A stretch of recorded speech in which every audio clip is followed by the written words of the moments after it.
This wasn't the first time Linda had dismissed Emma's allergy. From the moment Emma was diagnosed 3 years ago, Linda treated it like some kind of modern parenting fad. "In my day, kids ate everything," she'd say whenever I mentioned Emma's dietary restrictions. "All this allergy nonsense is just helicopter parenting." Emma's allergy developed when she was 5, after a severe reaction at her elementary school. A classmate had shared peanut butter crackers during snack time, and Emma ended up in the ER with her first anaphylactic episode. The allergy testing that followed was extensive: blood work, skin tests, consultations with specialists. The results were crystal clear. Emma had a life-threatening peanut allergy. I'd shown Linda the medical reports. I'd explained epinephrine auto-injectors. I'd walked her through Emma's emergency action plan multiple times. But Linda's response was always the same dismissive wave of her hand. "Doctors these days diagnose allergies for everything. She'll grow out of it." The pattern of boundary violations had been escalating for months. Linda would give Emma foods I'd specifically said were off-limits, claiming she forgot about the restrictions. She'd use bath products with almond oil, despite knowing Emma had tree nut sensitivities too. Once I found her giving Emma children's Benadryl without asking, saying Emma was being fussy about some hives. Each incident was followed by the same lecture about how I was raising Emma to be weak and fearful. Linda would tell anyone who'd listen that I was one of those overprotective mothers who wraps their kids in bubble wrap. She'd convinced most of David's family that Emma's allergy was either exaggerated or completely fabricated. The family dynamics made everything worse. David, as the golden child who could do no wrong, had never learned to stand up to his mother. Whenever I brought up Linda's dangerous behavior, he'd deflect with phrases like, "She means well," or "That's just how she shows love." His sisters followed his lead, making me feel like the difficult daughter-in-law who couldn't appreciate Linda's help with Emma. Family gatherings became minefields. Linda would prepare meals loaded with nuts, then act hurt when I brought safe alternatives. For Emma, "I spent all day cooking and you won't even let her try my famous pecan pie," she'd announce loudly, making sure everyone heard how unreasonable I was being. The isolation was crushing. Other family members started treating me like I was paranoid, constantly second-guessing my parenting decisions. Linda would make comments like, "Poor Emma, missing out on so much because of her mother's fears," just loud enough for everyone to hear. Recently, Emma had started asking not to visit Grandma Linda alone. "She always tries to make me eat things that make me sick," Emma had told me just last month. I thought she was being dramatic. I should have listened to my 8-year-old daughter instead of worrying about keeping peace with Linda. The worst part was how Linda undermined my authority, right in front of Emma. She'd say things like, "Your mother worries too much," or "Grandma knows better than Mommy about these things." Emma was starting to doubt her own symptoms, wondering if maybe Grandma was right and the allergy wasn't real. Looking back, I can see how Linda had been building up to this moment for 3 years. Every dismissed symptom, every violated boundary, every time she convinced Emma that I was overreacting. This wasn't an accident. This was the culmination of a calculated campaign to prove that Emma's allergy was fake. The next morning, while Emma slept in her hospital bed, Dr. Martinez approached me with a troubled expression. "I've reviewed the security footage from your mother-in-law's building," she said quietly. "The police requested it as part of their investigation." My stomach dropped. Investigation?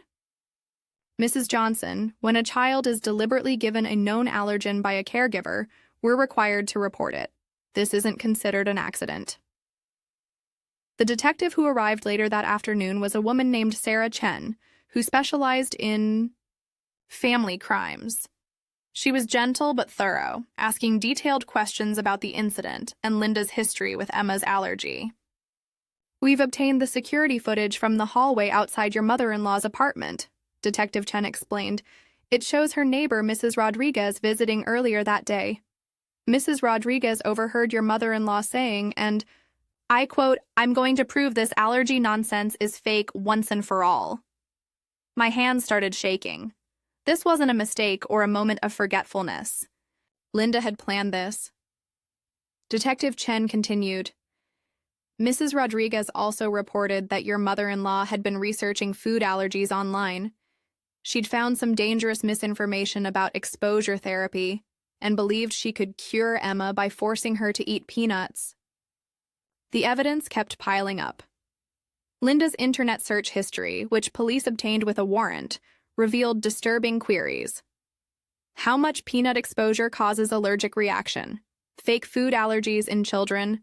Proving food allergies are psychological. But the most damning evidence came from Linda's own phone.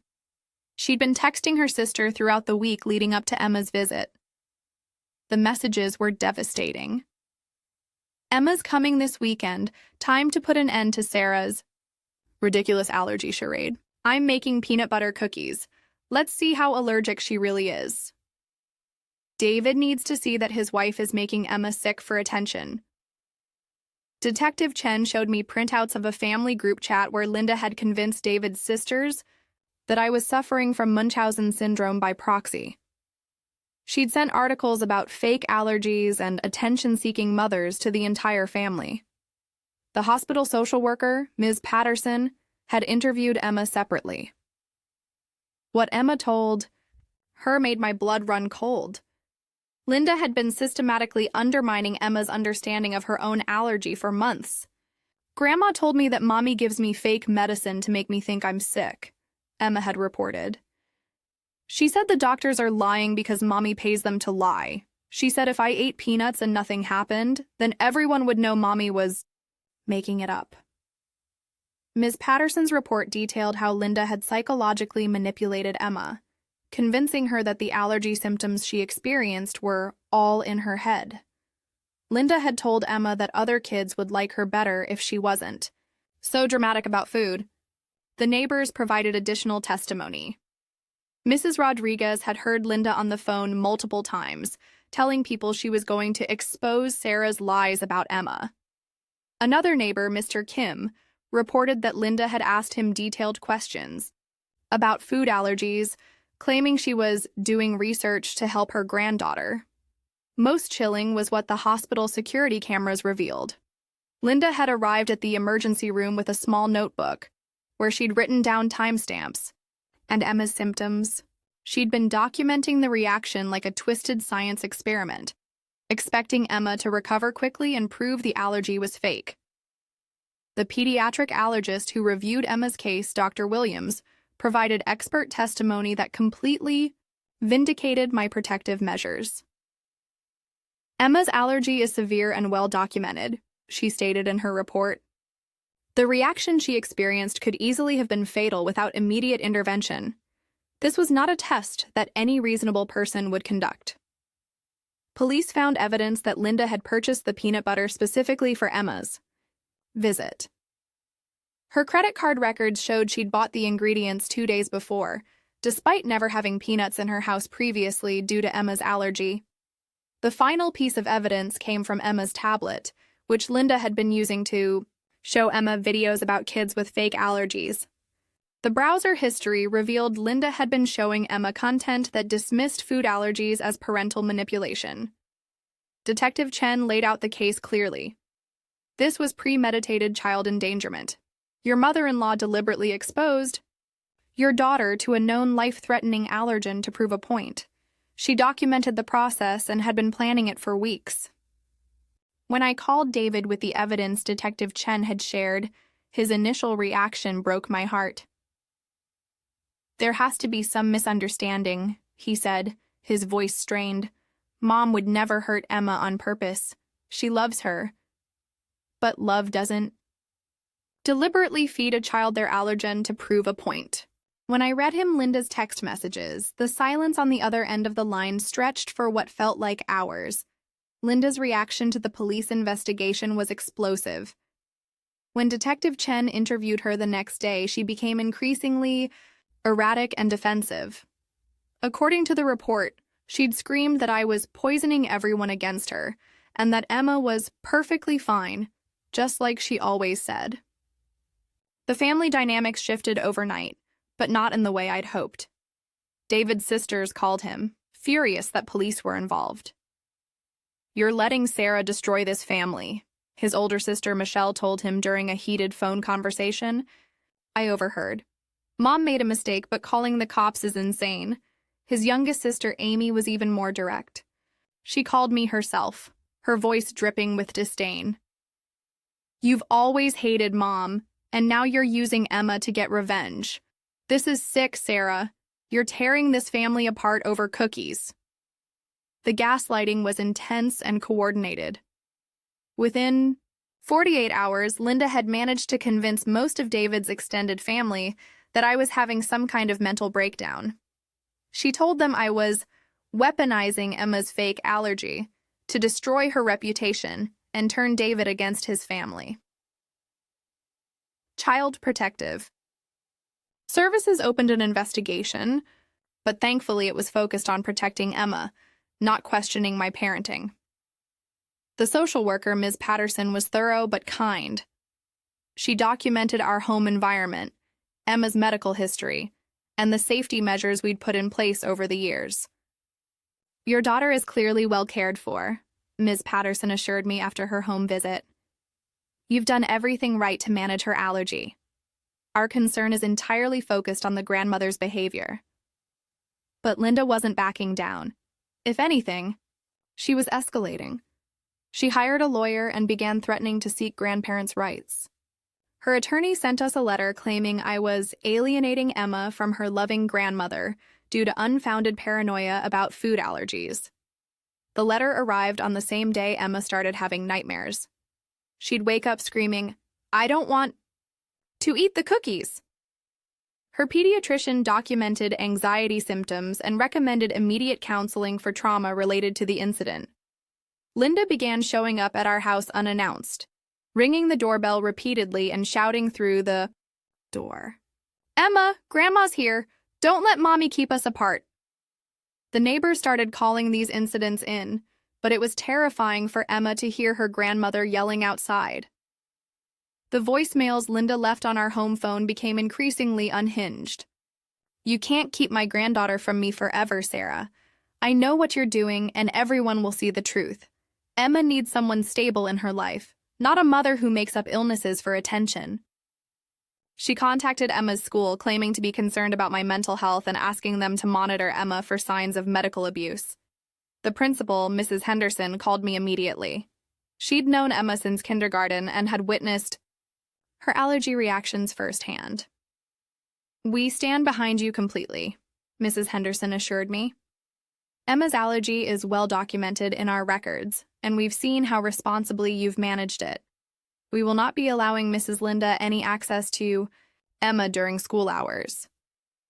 Linda then began a whisper campaign in our neighborhood and at Emma's activities. She told other parents that I was making Emma sick for attention, and warned them to watch out for signs that their own children might be victims of similar manipulation. The social isolation was devastating. Some parents who didn't know us well began keeping their distance, unsure what to believe.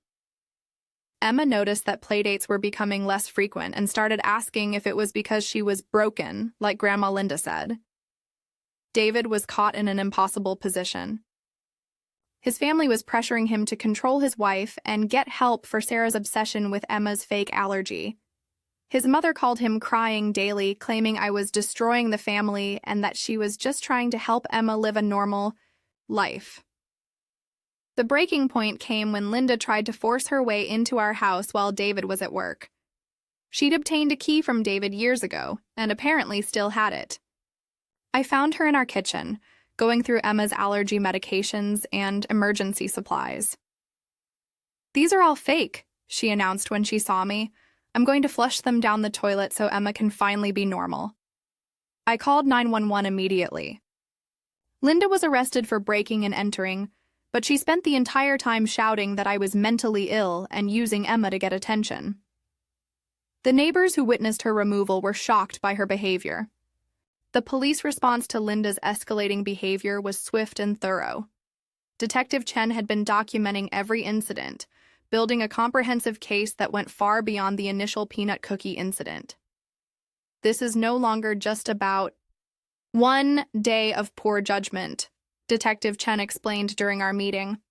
Mrs. Linda's pattern of behavior shows ongoing endangerment and psychological abuse of your daughter.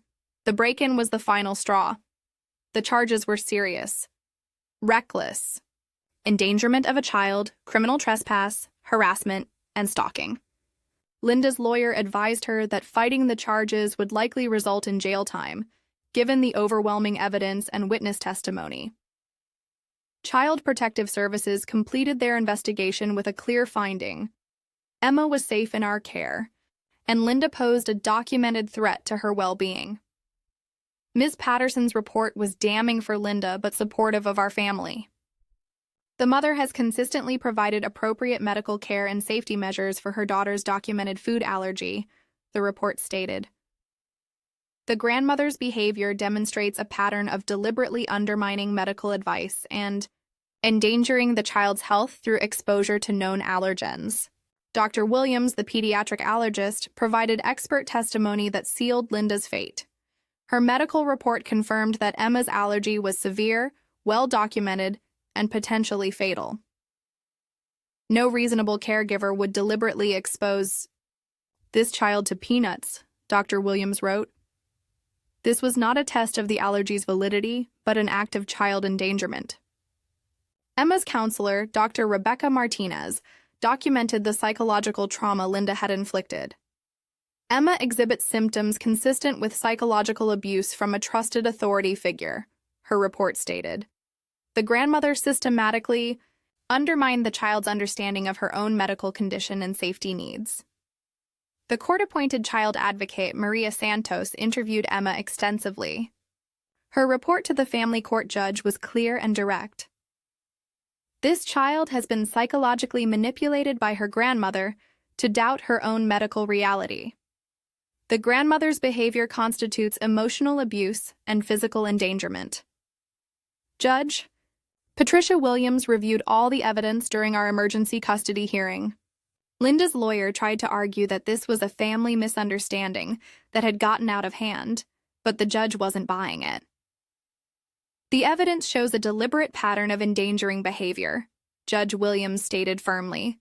The defendant systematically undermined medical advice, manipulated the child psychologically, and deliberately exposed her to a life-threatening allergen. This court finds that unsupervised contact between the defendant and the minor child poses a clear and present danger. The restraining order was comprehensive.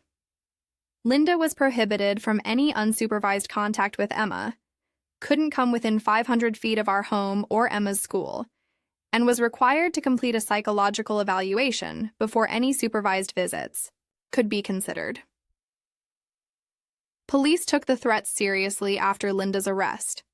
They increased patrols around our neighborhood and flagged our address for priority response. The officer who filed the report, Sergeant Rodriguez, had seen similar cases before. Grandparents who refuse to accept medical diagnoses can become dangerous, he warned me. The fact that she was willing to risk your daughter's life to prove a point tells us everything we need to know about her mindset. The medical community rallied around us completely. Emma's pediatrician, Dr. Jennifer Kim, wrote a detailed letter to the court documenting every aspect of Emma's allergy management over the past 3 years. Her nurse manager called personally to assure me that their office would flag Linda as a safety threat in Emma's medical records. Child Protective Services arranged for Emma to receive trauma counseling and for our family to get support services. They also provided us with additional safety resources and connected us with other families who dealt with similar situations involving dangerous grandparents. 6 weeks after that terrifying day, Linda stood before Judge Williams for sentencing. Her lawyer had advised her to plead guilty to avoid a trial that would have exposed even more damaging evidence about her behavior. I accept responsibility for my poor judgment, Linda read from a prepared statement, her voice flat and emotionless. But I could see the anger in her eyes. She wasn't sorry for endangering Emma. She was sorry she got caught, Judge Williams wasn't fooled by the hollow apology. Mrs. Linda, your actions went far beyond poor judgment. You deliberately exposed a child to a life-threatening allergen to satisfy your own need to be right. You psychologically manipulated an 8-year-old girl and undermined her trust in her own body and medical needs. The sentence was comprehensive. 2 years probation, 200 hours of community service at a children's hospital, where she would see firsthand the reality of pediatric medical conditions, mandatory parenting classes focused on child safety, and psychological evaluation with required counseling. Most importantly, the court maintained the restraining order with modifications. Linda could only see Emma during supervised visits at a family counseling center, and only after she completed 6 months of psychological treatment and demonstrated understanding of Emma's medical needs. Any violation of this order will result in immediate jail time, Judge Williams warned. This court takes child endangerment seriously, regardless of family relationships. The ripple effects through David's family were swift and brutal. His sisters, who had defended Linda so vigorously, suddenly found themselves dealing with their own consequences. Michelle's employer, a pediatric dental practice, asked her to take leave when Linda's conviction became public knowledge. Having a family member convicted of child endangerment created liability issues for a practice treating children. Amy faced social ostracism at her children's school when other parents learned she had supported Linda's behavior. The same parents she'd tried to turn against me were now questioning her judgment about child safety. David's extended family fractured completely. His Aunt Carol, who had initially believed Linda's version of events, publicly apologized after reading the court documents. "I'm horrified that I defended someone who would endanger a child," she told David. "Sarah, I'm so sorry I didn't believe you." Linda lost her babysitting privileges not just with Emma, but with all her grandchildren. David's cousins, who had their own young children, quietly stopped bringing them around after learning the details of what Linda had done to Emma. The community consequences were equally severe. Linda had been active in her church's children's ministry, but the pastor asked her to step down immediately after her conviction. Her book club, where she'd spent years complaining about my overprotective parenting, disbanded when the other members learned the truth. Emma's school implemented new policies partly because of our situation. They created stricter protocols for grandparent pickup authorizations and mandatory training for staff about food allergies and family dynamics that might compromise child safety. Other parents began coming forward with their own stories about Linda's inappropriate behavior.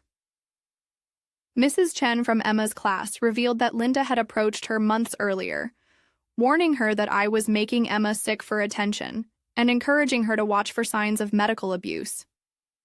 The most satisfying consequence came from an unexpected source.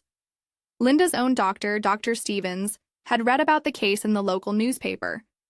He called our attorney to report that Linda had asked him months earlier about proving food allergies were fake, and had requested information about allergy testing that she claimed was for research. Dr. Stevens felt compelled to report that Linda had seemed obsessed with discrediting Emma's diagnosis and had made concerning comments about fixing the situation herself. His testimony provided additional evidence of Linda's premeditation and potentially saved other children from similar endangerment. David finally saw his mother clearly for the first time in his life. The golden child fog lifted when he realized that Linda had been willing to kill his daughter to prove a point. He entered therapy to understand how he'd enabled her behavior and to rebuild his relationship with Emma and me. "I failed both of you," he told me one evening after Emma had gone to bed. "I chose keeping peace with my mother over protecting my daughter. I'll never forgive myself for that." Emma's healing journey was supported by the entire community rallying around her. Her teacher, Mrs. Rodriguez, created a classroom presentation about food allergies that helped Emma's classmates understand her condition better. The school nurse, Mr. Johnson, became Emma's advocate, ensuring she felt safe and supported at school. Even Linda's former neighbors began checking on Emma when they saw her playing outside. Mrs. Kim, who lived next door to Linda, apologized for not speaking up sooner about Linda's concerning statements about Emma's allergy. The legal system had delivered justice, but more importantly, Emma was finally safe from someone who had spent 3 years systematically undermining her health and well-being. Today, 8 months later, Emma is thriving. Her nightmares have stopped, and she's regained confidence in advocating for her own safety needs. When someone offers her food she can't have, she says clearly and without shame, "I'm allergic to that, but thank you for thinking of me." The trauma counseling helped Emma understand that Grandma Linda's behavior wasn't her fault, and that her allergy is real, serious, and nothing to be ashamed of. Dr. Martinez taught Emma that protecting herself isn't being dramatic, it's being smart and brave. David has become Emma's fiercest advocate within his family. When his cousin suggested that maybe we were being too hard on Mom, David shut it down immediately. "My mother nearly killed my daughter to prove a point," he said firmly. "Emma's safety will always come before family peace. Our marriage is stronger than it's ever been." The crisis forced us to choose sides clearly, and David chose his daughter and wife over his toxic mother. We've built new traditions that prioritize Emma's safety and comfort, creating holidays and celebrations where she never has to worry about her medical needs being dismissed or ignored. I've connected with other parents dealing with toxic grandparents through online support groups. The stories are heartbreakingly similar. Grandparents who refuse to accept medical diagnoses, who undermine parental authority, who put their own need to be right above a child's safety. Emma's allergy management has become a family strength, rather than a burden. David learned to use an EpiPen, researches restaurants before we go out, and reads every ingredient label. He's shown Emma that her safety matters to everyone who truly loves her. The supervised visits with Linda haven't gone well. Emma asks to leave early, and Linda still makes comments about how different Emma seems now. The family counselor notes that Linda shows little genuine remorse and continues to minimize the severity of what she did. Emma doesn't ask to see Grandma Linda anymore. She's learned to trust her instincts about people who make her feel unsafe, even if they're family. Her confidence in speaking up for herself has grown tremendously. Looking back, I realize I almost lost my daughter because I was trying to keep peace with someone who saw her life as less important than being right.